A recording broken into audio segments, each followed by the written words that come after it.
खबर आप लोगों ने सुनी होगी।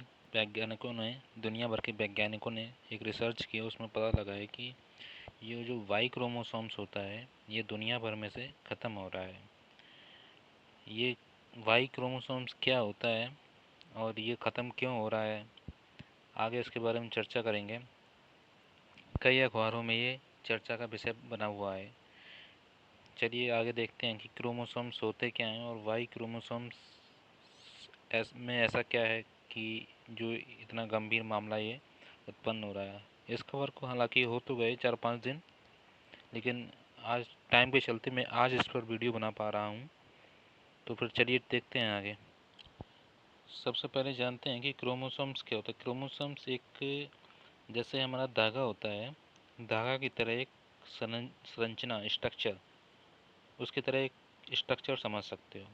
ये जो कि न्यूक्लियस के अंदर रहता है किसी भी प्लांट और एनिमल में, मतलब कि प्रत्येक प्रजाति में ये पाया जाता है।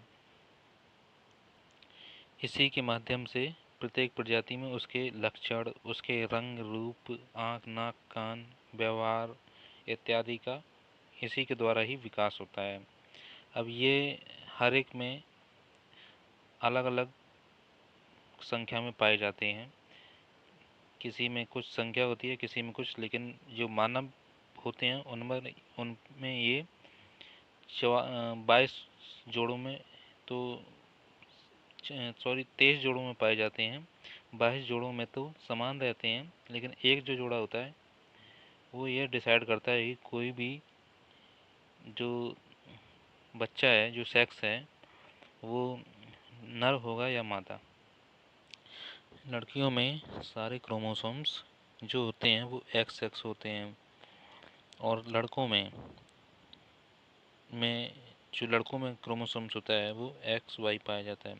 सिर्फ लड़का ही ऐसा एक जरिया समझ सकते हो जो कि मतलब जो कि ये डिसाइड करेगा कि कोई लड़का, मतलब किसी भी प्रजाति की कोई जो लड़का होगा या लड़की होगी, जो बच्चा होगा वो लड़का होगा या लड़की होगी, ये नर के ऊपर डिपेंड करता है बस। मादा का इसमें कोई हाथ नहीं होता। क्रोमोसोम्स जो होता है, इसमें आप देख लीजिए स्लाइड में, ये प्रत्येक प्रजाति में उसकी सेल, मतलब कि केंद्र का, सॉरी कोशिका के अंदर एक न्यूक्लियस रहता है। न्यूक्लियस के अंदर उसमें क्रोमोसोम्स पाए जाते हैं जो कि बहुत संख्या में होते हैं। अलग अलग प्रजाति में अलग अलग संख्या में ये पाए जाते हैं। और इसी क्रोमोसोम्स के अंदर डीएनए होता है, डीऑक्सी न्यूक्लिक एसिड, जो कि किसी भी प्रजाति के लक्षण को उससे होने वाले बच्चे में उत्पन्न क्या होगा क्या नहीं होगा, उसका रंग रूप आदि, ये सब डीएनए के द्वारा ही उसमें उस मतलब कि उस बच्चे का विकास होता है, उस प्रजाति के बच्चे का विकास होता है। आपने मूवी वगैरह में भी सुना होगा डीएनए टेस्ट का। तो इससे उस प्रजाति के, उस व्यक्ति का डीएनए, मतलब कि जिसका वो होता है उसका मैच हो जाता है, ऐसा करके। इसीलिए डीएनए चेक किया जाता है बस, कि वो उस व्यक्ति का ही, उस प्रजाति का अंश है या नहीं। डीएनए अपने अंदर जेनेटिक इन्फॉर्मेशन सुरक्षित कर कर रखता है। डीएनए अपने अंदर जेनेटिक इन्फॉर्मेशन रखता है। डीएनए, ये जो एडेनिन है, ग्वानिन है, थाइमिन, साइटोसिन, इन चारों के द्वारा मिलकर बनता है।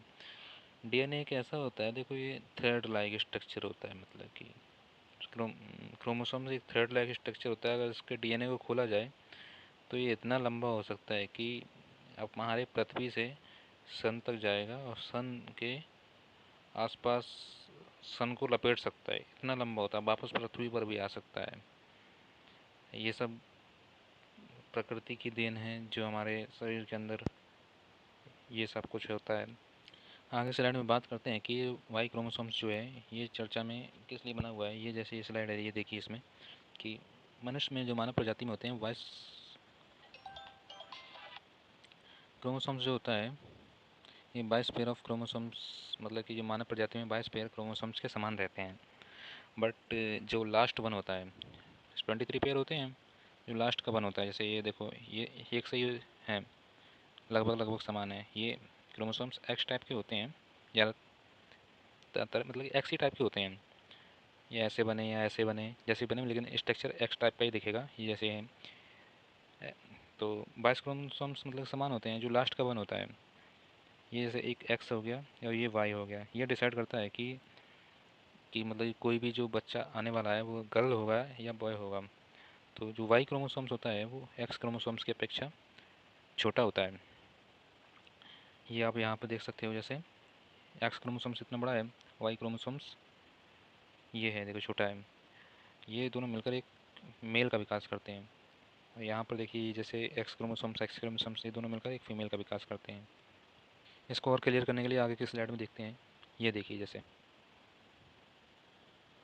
एक्स एक्स क्रोमोसोम्स मिलकर ये फीमेल का विकास करते हैं। ये देखो, दोनों क्रोमोसोम्स हैं, जो दोनों जीन हैं जो हमारे, वो बड़े हैं। तो फीमेल का विकास होगा, यहाँ पर फीमेल की उत्पत्ति होगी। और ये एक ही क्रोमोसोम्स बड़ा है, एक ही छोटा है, तो यहाँ पर मेल की उत्पत्ति होगी। सेम काइंड ऑफ सेक्स को होमोजीनियस कहते हैं, मतलब कि जैसे ये हुआ एक्स एक्स है तो ये होमोजीनियस है। और डिफरेंट काइंड ऑफ सेक्स को हेट्रोजीनियस कहते हैं। ठीक है। और वाई क्रोमोसोम्स जो है, मतलब कि 300 साल पहले वाई क्रोमोसोम्स, उसमें जो जीन होते थे वो 1438 जीन हुआ करते थे, जिनमें से इतने 1393 ख़त्म हो चुके हैं। और अब की डेट में ओनली 45 जीन्स बचे हुए हैं, रिमेनिंग बचे हुए हैं। जो कि अंदाज़ा ये लगाया जा रहा है कि आने वाले 10 मिलियन साल में ये 45 जीन भी ख़त्म हो जाएंगे। तो इसी कारण की वजह से ये वाई क्रोमोसोम्स चर्चा का विषय बने हुए हैं कि धीरे धीरे ये ख़त्म होते जा रहे हैं, तो आगे फिर मेल की तो उत्पत्ति ही समाप्त हो जाएगी।